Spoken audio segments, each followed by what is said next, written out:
পাপা পেস্টের ভিতরে প্লাস্টিকের টুকরা। বালা হইছে তোর ভাগ্যটা বালা, ওই পেস্টের মধ্যে কুত্তার গু লাগাই দিছে না, প্লাস্টিক তো বেড়া দিছে, যে বেড়া তো লাভ করবোই। পাপা তাহলে এখন উপায়? টেনটে না, এই নে কয়লা, এটাতে মরাইলে দাঁতে থাকবে না ময়লা। প্লাস্টিকের দিন শেষ, কয়লার বাংলাদেশ। কাছে এসো, কাছে এসো, কাছে এসো না হো, কয়লা জকজক করে দাঁত। এইটা আমাদের পেস্ট বাংলাদেশে কয় নম্বরে আছে আমরা নিজেরাও জানি না। এটা যদি ব্যবহার করেন আপনার দাঁত যদি 80 বছরে পড়তো 40 বছরই পড়ে যাবে। এটা লাগানোর পর আমার দাঁত একদম কালো হয়ে গেছে। টেনটেনা লাল্লা লাল্লা। এত ইস্টিগ্লো, এত ইস্টিগ্লো কিভাবে সম্ভব? এই টুথপেস্টে আছে কেমিক্যাল যুক্ত প্লাস্টিক। এটা লাগালে আপনার খালি ক্ষতি হবে।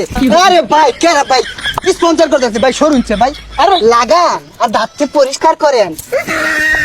আর নয় প্লাস্টিক, এখন থেকে হুসেন মুলার কয়লার মাজন। হা